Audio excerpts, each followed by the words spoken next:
ভুল জায়গায় ভুল কথা বলে ইউসাদ জিভে হালকা কামড় দেয়। ফারহান মুচকি হেসে তার দিকে আরও 2 ধাপ এগিয়ে যায়।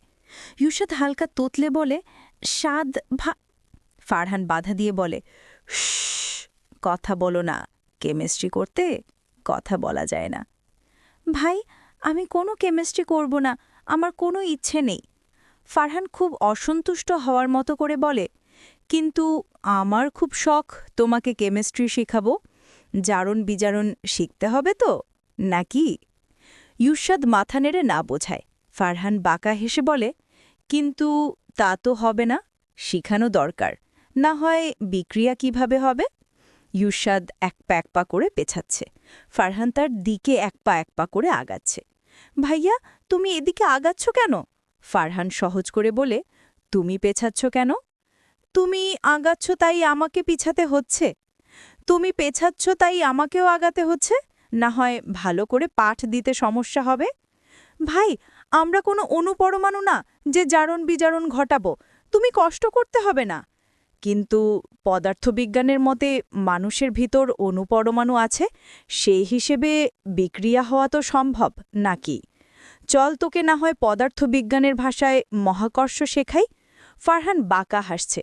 ইউসাদকে নাস্তানাবুদ করতে পেরে তার অপার আনন্দ হচ্ছে। পেছাতে পেছাতে ইউসাদ দেয়ালের সাথে মিশে যায়। ফারহানদার মুখোমুখি। বেফাস পরিস্থিতিতে পড়ে সে প্রচুর ঘামাচ্ছে। সাদ ভাই, তার প্রয়োজন নাই, আমি কিছু শিখতে চাই না। তা কি করে হয় রাত? আমি তো তোর টিচার না, তো আমার একটা দায়িত্ব আছে না, স্টুডেন্টকে শিখানো। তোকে না শিখাতে পারলে সেটা আমার ব্যর্থতা। সাদ ভাই, তুমি ব্যবসার টিচার, তাই শুধু ব্যবসা শিখালেই হবে, আমাকে কষ্ট করে কেমিস্ট্রি শিখাতে হবে না। চল তাহলে ব্যবসায়ী শিখাই, যেখানে আসল যদি হয় হামি, তার 2 বছরের মুনাফা হবে হামি স্কোয়ার। ইউসাদ বড় করে হা করে একটা হামি দেয়। তারপর বলে, হয়েছে, আমি হামি দিলাম, আমার প্রচুর ঘুম আসছে, এবার তুমি তাড়াতাড়ি হামি স্কোয়ার দিয়ে আমাকে মুক্ত করো। ফারহান ইউসাদের চালিকে বুঝে হেসে বলে, এই হামি তোর দেওয়া হামি না, এই হামি মানে কিসিমিসি, আই মিন। কথাটা বলে ফারহান একেবারে ইউসাদের সামনে এসে দাঁড়ায়। ফারহান সামনে দাঁড়িয়ে মাথাটা কিছুটা ঝুঁকিয়ে নেয়। ইউসাদ বাম হাত ফারহানের বুকে ঠেকিয়ে তাকে দূরে সরাতে যায়। ফারহান এবার কিছুটা ভাবুক হয়ে প্রশ্নার্থক ভঙ্গিতে বলে, রাত, তুই কি আমাকে এখনো মানতে পারছিস না? ইউসাদ ইতস্তত করে বলে, তুমি নিশ্চয়ই আমাকে ভালোবাসো না। যদি বেশে থাকি তো? ইউসাদ বিস্ময়ে থম মেরে গেছে। ফারহান তাকে কখন পছন্দ করতে বা ভালোবাসতে পারে, এটা তার কাছে সম্পূর্ণ একটা আজব আর যুক্তিহীন কথা। তার জানা মতে ফারহানের কোনো কালই তাকে পছন্দ ছিল না। পিএইচডি করে আসার পর সবার সাথে যেখানে সর্বদা হেসে কথা বলেছে, সেখানে তার সাথে গম্ভীর হয়ে, বরং সে সিরাতকে পছন্দ করত।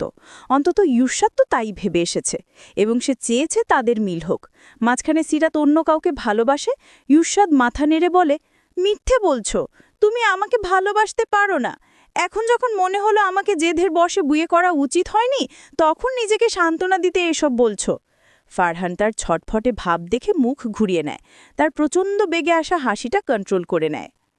তারপর স্বাভাবিকভাবে বলে, কখন সত্যিকারে? ইউসরাত কিছুটা শান্ত হয়। ফারহানকে ঠেলে দিয়ে বলে, সরো, আমার ঘুম আসছে। ফারহান সোজা শক্ত হয়ে দাঁড়িয়ে আছে। তাকে সরাতে না পেরে ইউসরাত কৌতূহল নিয়ে বলে, তুমি আমাকে ভালোবাসতে? কিন্তু কিভাবে? যদি সত্যি তাই হয় তো বললেনি কেন? আপুকেই বা বিয়ে করছিলে কেন? অনেকগুলো প্রশ্ন একসাথে করে ইউসরাত দম নিয়ে আবার বলে, যদি সিরাত আপু পালিয়ে না যেত, তাহলে তুমি নিশ্চয়ই তাকে বিয়ে করতে। তুমি নেহাতি আক্রোশের বশে আমাকে বিয়ে করেছ না? ফারহান সরে দাঁড়ায়, কিন্তু উত্তর করে না। ইউসরাত রেগে যায়, বিরক্ত হয়ে বলে, ভাই, আমি কিছু জিজ্ঞেস করছি, তুমি উত্তর দিচ্ছ না কেন? সত্যিই যদি আমাকে এতই পছন্দ, তো বললেনি কেন? ফারহান দীর্ঘশ্বাস ছেড়ে বলে, সে উত্তর না হয় নিজে খুঁজে নে। নিজেকেই না হয় জিজ্ঞেস কর, কোনো কিছুর জন্য পাগল হয়ে পাগলামি করা উত্তম, নাকি তা পাওয়ার যোগ্যতা অর্জন করা উচিত? উত্তর মিলে গেলে আমাকে বলিস, আমি না হয় নিজের উত্তর দিব। এত কঠিন জবাব ইউসরাতের ভালো লাগল না। এই মুহূর্তে সকল কথা যেন তার মাথার 10 হাত উপর দিয়ে গেল। মনের মাঝে প্রচণ্ড দ্বন্দ্ব সৃষ্টি হয়েছে। ফারহান বিছানা ঠিক করে নিল। তার মুখ হতে খুব আফসোসের ধ্বনি নিঃসৃত হয়। হ্যাঁ রে রাত, বিছানা যদি আমিই ঠিক করতে হয় তো তোকে কেন বিয়ে করলাম? শুয়ে বসে খাবি আর আমার মাথা নষ্ট করবি না? ইউসরাত দাঁত কিরমির করে তার দিকে তাকায়। ফারহান ভয় পাবার ভান করে বলে, বাপরে, আমি তো ভয়ে কাঁপছি রে। থাক, আজ কাজ করতে হবে না, তুই বরং ঘুমিয়ে আমার শ্রমের মূল্য উদ্ধার কর। ড্রয়ারে আমার কিছু অপরিষ্কার কাপড় আছে, তাল সেগুলো ধুয়ে পারিশ্রমিক পরিশোধ করিস।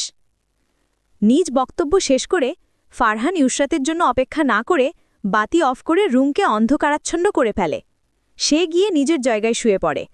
ডিম লাইটটা পর্যন্ত দেয়নি। ইউসরাত তার বজ্জাতি দেখে হতভম্ব। মনে লাগা জটগুলো নিমেষেই উধাও হল। এই বজ্জাত শয়তানের মামাতো ভাই নিশ্চয়ই তাকে ভালোবাসতে পারে না, হয়তো তাকে বুঝ দিতে চাচ্ছে। বেটা বউ হারিয়ে এর মাথা নিশ্চয়ই গেছে। নিজেকে বুঝ দিলেও মনে প্যাচ থেকেই যায়।